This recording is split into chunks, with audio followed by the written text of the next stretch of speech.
Hi everyone, I'm Rajan Chaudhary. Today I will talk about three kinds of behavior human being portrays according to the Bhagavad Gita.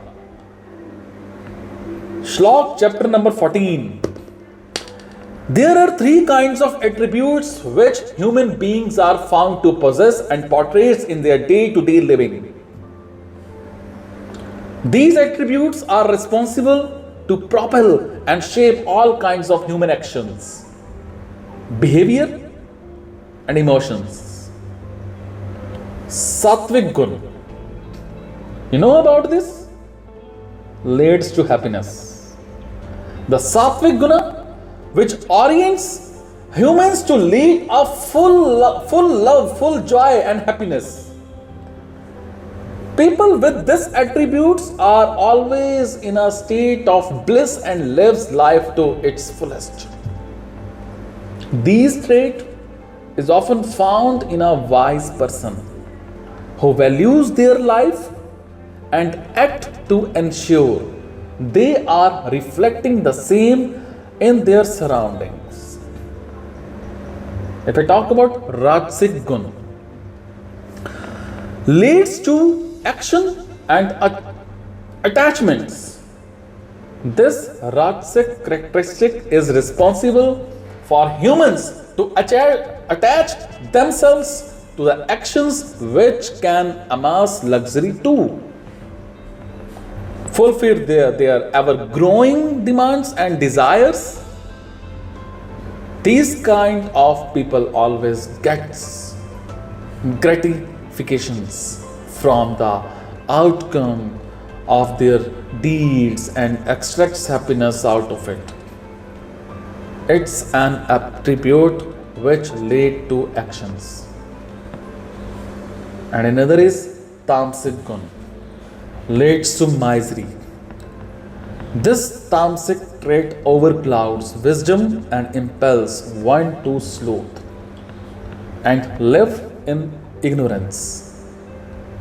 These kind of people are often lazy and live in arrogance.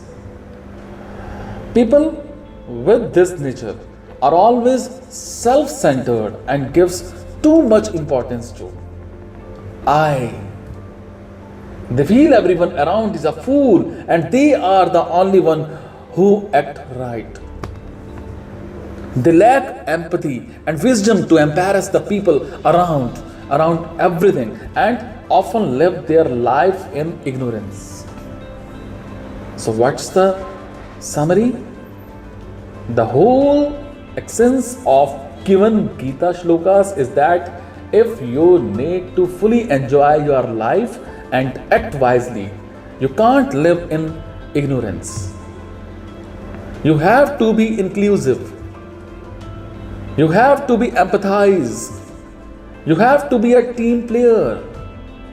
You have to be a human who relishes the act more and ignore the outcome.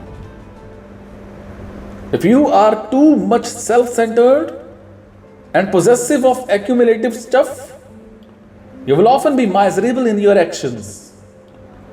To truly enjoy your work, you need to simply go about it with all your heart, without feeling lost to what your actions can do. You can act with some kind of pre-assumptions based on your accumulated knowledge. But what will happen in the every time, very next moment, in not your doing? Your only doing is to act with supreme efficiency and leave the best for the context to answer you.